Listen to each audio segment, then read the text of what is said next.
Estamos recebendo o presidente da OAB de São Paulo, advogado Caio Augusto Silva dos Santos. Doutor Caio, um grande prazer recebê-lo aqui no Jornal da Orla. Nós é que agradecemos, Edson, a oportunidade de estarmos com os nossos amigos do Jornal da Orla, este órgão tão qualificado que leva o conhecimento e informação a toda a comunidade. Doutor Caio, de imediato, essa questão que hoje preocupa o Brasil, as ameaças constantes à democracia por parte do presidente Bolsonaro e agora também pelo ministro da Defesa, general Braga Neto, que provocaram assim uma grande turbulência no cenário político. Como a OAB vê essas ameaças? De fato, desde o início de 2019, nós temos vivido uma grande agudização de embates ideológicos, não só no país, mas na quadra mundial toda, que tem feito com que os poderes não consigam estabelecer o diálogo entre si. E daí porque o sistema ordem tem chamado a atenção para a necessidade não só do Poder Judiciário intermediar as relações quando o Legislativo e o Executivo não se entendem, mas também para que haja uma efetiva valorização e respeito às instituições. O que temos entendido é que nós acreditamos que tudo isso é mais um recurso de linguagem do que propriamente algo que possa abalar a nossa democracia. Nós acreditamos que as Forças Armadas alcançaram a maturidade necessária para compreender que o exercício dos governos há de serem colocados para que os civis os façam, na medida em que as Forças Armadas não podem se entender como algo que pertence a uma pessoa ou apenas um órgão.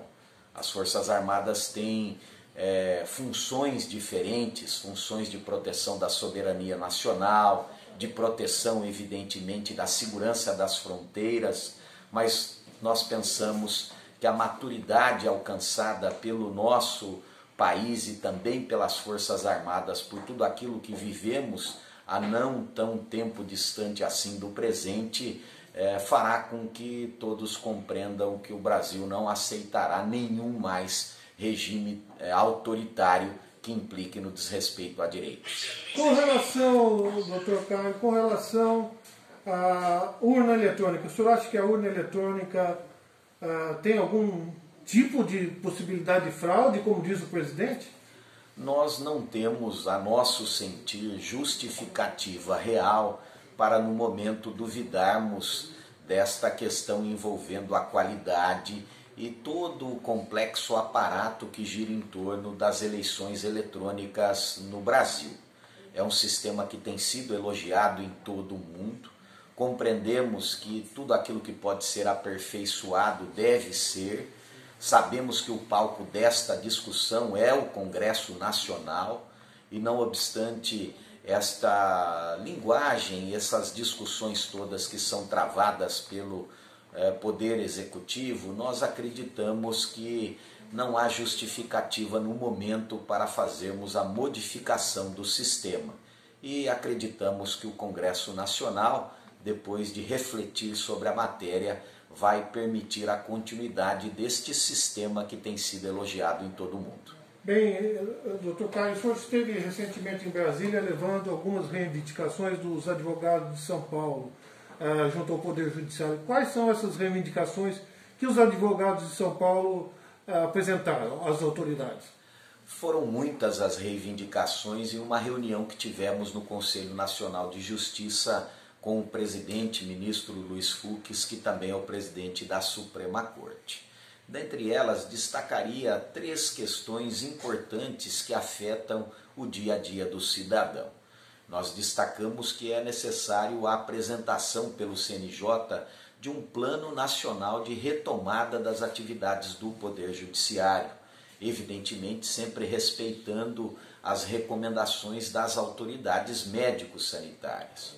Nós não podemos nos esquecer que nós vivemos em um país onde mais da metade da população não tem acesso à internet.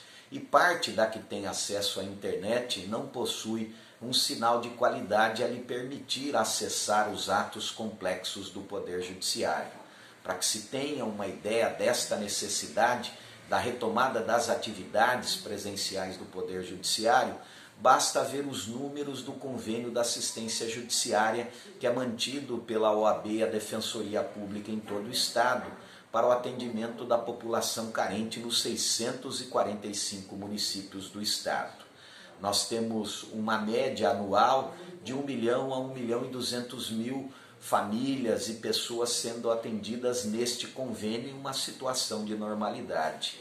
Com o surgimento da pandemia, este número foi reduzido em média em 50%. Em algumas localidades houve até a redução de 2/3. E isso não se deve ao fato de que não existem direitos a serem postulados, mas sim, evidentemente, em razão das próprias barreiras criadas pela pandemia. Por isso, para que a população carente volte a acessar de maneira ampla o Poder Judiciário, para que a advocacia possa retomar a sua missão de atender à postulação de direito de todas as pessoas, é preciso que façamos a retomada das atividades presenciais do Poder Judiciário.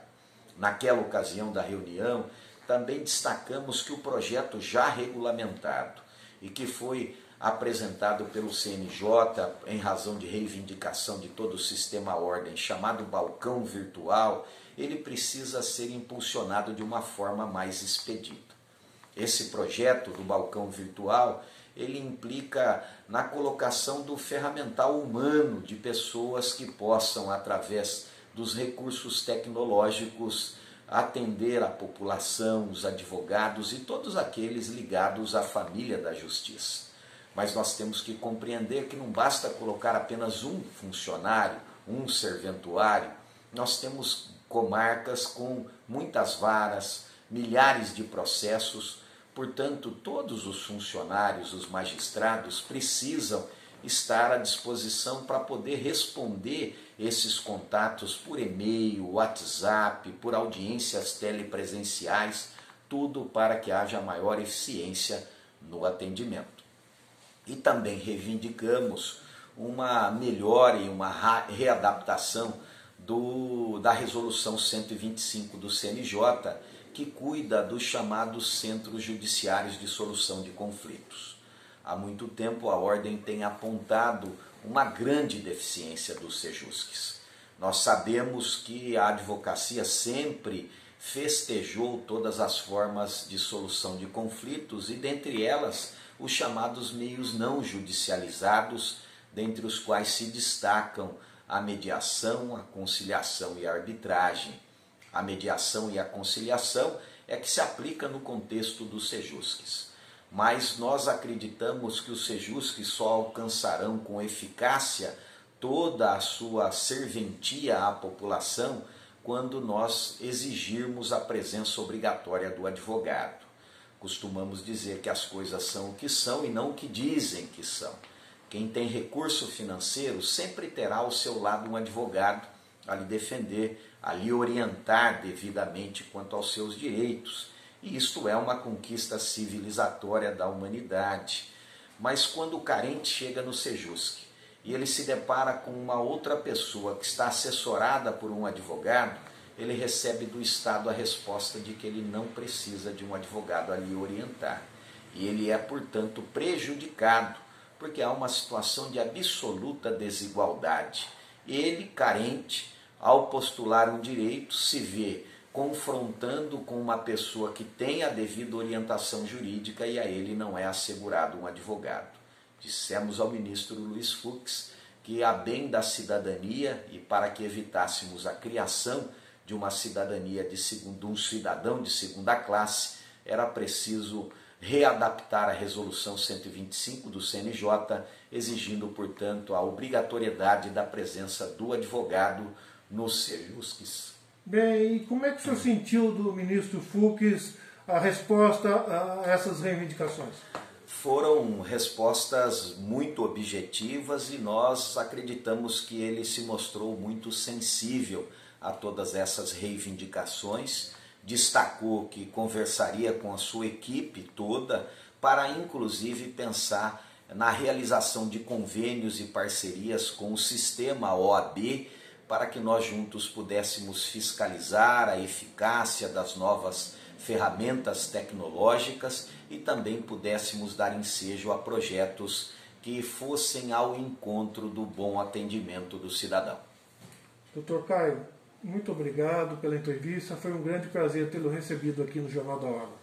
Nós é que agradecemos, Edson, pela gentileza e pela oportunidade que o Jornal da Orla deu à advocacia através do diálogo com a OAB, parabenizando, portanto, também este trabalho de absoluta qualidade que tem sido feito pelo presidente Rodrigo Julião junto à Subseção de Santos.